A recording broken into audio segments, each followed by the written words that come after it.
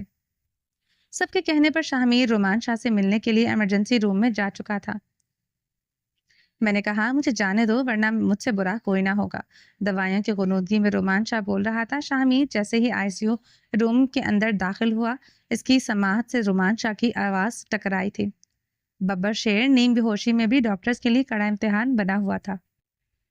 شاہ میر نے جلدی سے آگے بڑھ کر رومان شاہ کا ہاتھ تھامتے ہوئے اسے IV نیڈل کو کھینچنے سے روک لیا تھا۔ شاہ میر مجھے میری بیوی سے ملنے دو، میں اسے دیکھنا چاہتا ہوں۔ رومان تمہیں ابھی آرام کرنا چاہیے، تمہیں دل کا اٹیک آیا ہے۔ شاہ میر رومان شاہ کو سمجھاتے ہوئے بولا، نہیں میں میرب سے ملنا چاہتا ہوں، اسے دیکھنا چاہتا ہوں، اسے بغیر دیکھے مجھے چین نہیں آئے گا۔ رومان شاہ بے چین ہو کر بولا، تم ابھی نہیں مل سکتے کیونکہ تمہاری کنڈیشن ٹھیک نہیں ہے، تمہارا بیڈ سے اٹھنا تمہارے لیے جان لیوا ثابت ہو سکتا ہے۔ سمجھدار انسان ہو، سمجھنے کی کوشش کرو۔ شاہ میر نے رومان شاہ کی حالت دیکھتے ہوئے سخت لہجہ اختیار کیا، کیونکہ شاہ آسانی سے کسی کے قابو میں آنے والی چیز نہیں تھا۔ ACP مجھ پر روب مت جھاڑو۔ رومان شاہ دوائیوں کے زیر اثر لفظوں کو اچھی طرح سے بول نہیں پا رہا تھا، مگر اس کا جان لیوا ایٹیٹیوڈ وہی تھا جو رومان شاہ کی پرسنالٹی پر ہمیشہ سے سوٹ بھی کیا کرتا تھا۔ اس کا یہی ایٹیٹیوڈ، اس کا کسی بات کو برداشت نہ کرنا، اس کی پرسنالٹی کی خوبصورتی تھی۔ شاہ میر کے ساتھ کھڑے ہوئے ڈاکٹر شاہزیب اور دیگر ڈاکٹرز کے چہروں پر مسکراہٹ پھیل گئی تھی۔ رومان شاہ کی گرج والی کپکپاتی آواز پر میری کیا جرات ہے کہ میں رومان شاہ پر روب جھاڑ سکوں؟ تمہاری صحت کے لیے فکر مند ہوں، کیونکہ تمہاری صحت سے میری بہن کی خوشیاں جڑی ہوئی ہیں، اس لیے تیری فکر کر رہا ہوں، ورنہ مجھے کیا ضرورت ہے تم پر روب جھاڑنے کی؟ پہلے ہی تھوڑا سا روب جھاڑو اور تم ہارٹ اٹیک کروا کر بیڈ پر آ کر لیٹ گئے ہو۔ شاہ میر نے مسکراتے ہوئے کہا۔ شاہ میر میری میرب کیسی ہے؟ وہ ٹھیک ہے نا؟ رومان شاہ بے چین ہو کر پوچھ رہا تھا۔ شاہ میر نے تشویش بھری نظروں سے رومان شاہ کے چہرے کی جانب دیکھا تھا۔ رومان میرب کی وہ رک جاتا ہے، اپنے الفاظ کو منتخب کرتے ہوئے سوچ میں ترتیب دے رہا تھا۔ وہ ٹھیک ہے، وہ ہاسپٹل میں ہے، ڈاکٹر اس کی دیکھ بھال کر رہے ہیں۔ رومان شاہ کو سمجھاتے ہوئے اپنے چہرے پر تشویش زدہ نظروں سے اسے دیکھ رہا تھا۔ شاہ میر ہرگز نہیں چاہتا تھا وہ اس وقت رومان شاہ کو کسی بھی طرح کا سٹریس دے، ذرا سا سٹریس بھی اس کے لیے جان لیوا ثابت ہو سکتا تھا، جبکہ حقیقت تو یہی تھی کہ میرب ابھی تک ٹھیک نہیں تھی۔ ڈاکٹرز کے بارے میں زیادہ امید نہیں دلا رہے تھے، مگر یہ بات رومان شاہ کو بتانے کا مطلب تھا کہ اس کا دل جو ابھی بھی بہتر ہو کر کام کرنے لگا تھا، ایک بار پھر سے وہ بند ہو جاتا۔ شاہ میر سمجھدار انسان تھا، اس نے یہی فیصلہ لیا کہ وہ ابھی شاہ کو کچھ نہیں بتائے گا۔ چلیے جی، باقی کا نیکسٹ ایپیسوڈ میں کنٹینیو کریں گے۔ امید ہے آپ کو یہ ایپیسوڈ پسند آئی ہوگی۔ چینل کو سبسکرائب نہیں کیا تو جلدی سے ابھی سبسکرائب کر دیں، لائک اینڈ شیئر کریں اور اپنی رائے کامنٹ باکس میں لازمی دیں۔ اپنا ڈھیر سارا خیال رکھیے گا، دعاؤں میں یاد رکھیے گا۔ اللہ حافظ۔